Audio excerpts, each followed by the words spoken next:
गरीब की शादी। शशि की सौतेली माँ ने उसकी शादी की तो बड़े घर में, लेकिन पति कोई काम न करता।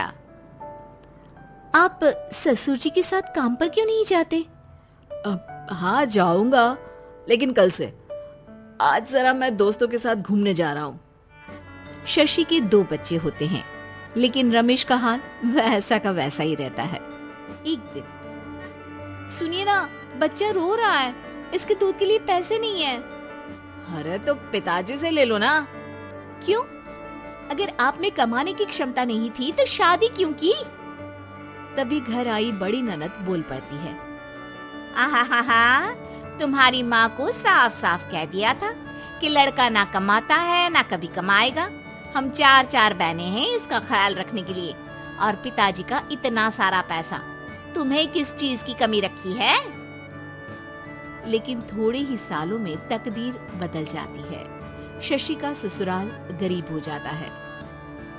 सब बिकने के बाद शशि अपने पति, बच्चे और सास के साथ किराए के मकान में आ जाती है। मैं कोई नौकरी करना चाहती हूँ दीदी। अरे इतने बड़े घर की बहू थी शशि, तुम नौकरी करोगी? नहीं नहीं नहीं नहीं। नहीं करूंगी तो घर कैसे चलेगा? बच्चों को भी तो पालना है ना। तभी शशि का भाई आ जाता है। शशि, ये ले राशन का सामान, किसी भी तरह की कोई भी जरूरत हो तो बताना। भाई, अब मैं नौकरी करूंगी। देख बहन, वैसे तो मैं तेरे साथ हूं, लेकिन हाँ, मैं ये भी चाहता हूं कि तू अपने पैरों पर खड़ी हो जा। शशि को एक प्ले स्कूल में छोटे बच्चों को संभालने की नौकरी मिल जाती है। एक दिन, शशि, मेरे स्कूल को अब तुम संभाल लो, मैं कुछ दिनों के लिए अपने बेटे के पास जा रही हूँ। लेकिन प्ले स्कूल अकेले मैंने कभी नहीं संभाला है। अब ये सब मैं नहीं जानती। इतने महीनों में तूने जो देखा, बस पूरे आत्मविश्वास के साथ उसे करना। शशि नीलम के जाने के बाद पूरे 1 महीने उसका स्कूल अकेले संभालती है, और फिर एक दिन आता है जब वो अपना खुद का स्कूल भी खोल लेती है। वाह शशि, तुमने आज मेरा सर गर्व से ऊंचा कर दिया। तुम्हारा यही आत्मविश्वास तुम्हें बहुत आगे ले जाएगा। नीलम, बहुत आगे जाने की चाह नहीं है, बस ये छोटा सा स्कूल मेरे बच्चों की अच्छी शिक्षा में मेरी मदद करे, यही मैं चाहती हूँ। शशि थोड़े थोड़े पैसों से ही अपना परिवार पाल रही थी। एक दिन उसके घर उसकी बड़ी ननद आती है। अरे भाभी, घर में कूलर तो लगा लेती, मेरी माँ को कैसे पंखे में लिटा रखा है।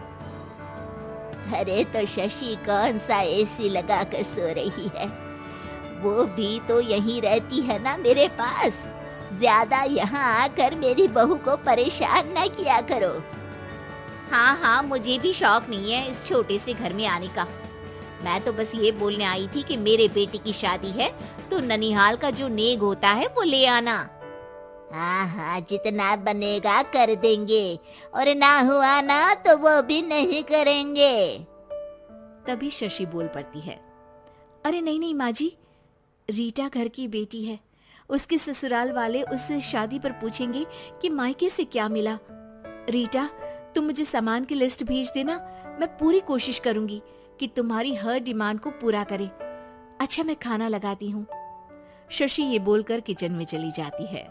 धीरे धीरे कर शशि किसी न किसी तरह अपनी सारी ननदों की डिमांड भी पूरी करती, बच्चों की ख्वाहिशें भी, और उनकी पढ़ाई के लिए पैसे जोड़ती। एक दिन जब शशि का बेटा 12वीं पास करके आता है, माँ, अब तुझे काम करने की जरूरत नहीं है, मैं अब कोई ना कोई नौकरी करके पढ़ाई भी साथ कर लिया करूंगा।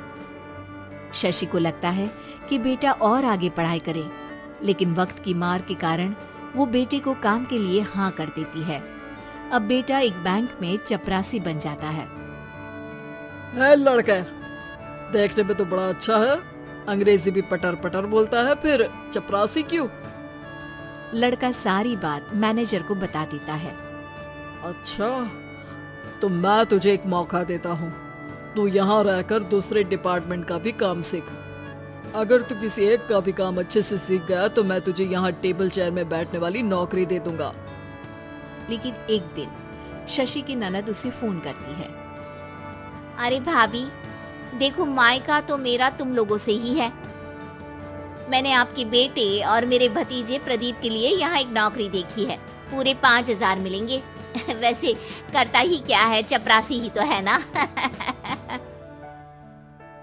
कोई बात नहीं रीटा, मैं उसे इस शहर के बाहर नहीं भेजना चाहती हूँ। बाकी वो शाम को आएगा तो मैं पूछ लेती हूँ। वहीं प्रदीप मैनेजर की बात से खुश हो जाता है और मैनेजर के काम पर ही नजर रखने लगता है। वो उनकी तरह के पेपर पढ़ता, काम करता और आने वाले लोगों की बातें सुनता। एक दिन बैंक में ऑडिट वाले आते हैं। ये गलत है, पूरी बैलेंस शीट नहीं मिल रही है, कहीं ना कहीं गड़बड़ है। ए मैनेजर, क्या करते हो? बैंक के पैसों का हिसाब सही नहीं है। मैनेजर के पसीने छूट जाते हैं। तभी प्रदीप वहां जाता है। अब क्या मैं ये बैलेंस शीट देख सकता हूँ? अरे बेटा मजाक नहीं, जाओ पानी लेकर आओ एक गिलास। प्रदीप मैनेजर को पानी लाकर देता है और फिर ऑडिटर से कहता है, देखिए सर, मैं आपको बता सकता हूँ कि कैसे बैलेंस शीट को आप लोग गलत तरीके से जोड़ रहे हैं। ऐसा बोलकर प्रदीप एक एक कर सारे डाउट क्लियर कर देता है। अरे हाँ, ये तो पॉइंट हमने देखे ही नहीं थे। गुड, कौन है ये बच्चा? तभी मैनेजर बोल पड़ता है, अब हमारे यहाँ अकाउंट में नया आया है। ऑडिटर के जाने के बाद, वाह प्रदीप, आज तो तुमने मेरी नौकरी बचा ली। और आपने भी तो मेरी नई नौकरी लगा दी, अकाउंटेंट की।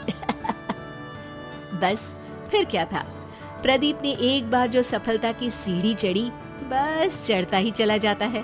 फिर एक दिन शशि की ननद, अरे भाभी कैसी हो? घर को तो बड़ा ही सुंदर चमका रखा है। अरे बेटी, कैसे आना हुआ? तू तो इस छोटे से घर में आना भी नहीं चाहती थी, कोई खास काम है क्या? अब हाँ, वो माँ, मेरा जो मजला बेटा है ना, वो अकाउंट से पढ़ाई कर रहा है, तो प्रदीप से बोलकर उसकी भी कहीं अच्छी नौकरी लगा दो ना। सास और शशि समझ जाते हैं कि कैसे पैसे आते ही लोगों के बात करने के तरीके से लेकर रिश्ते निभाने तक में बदलाव आ जाता है।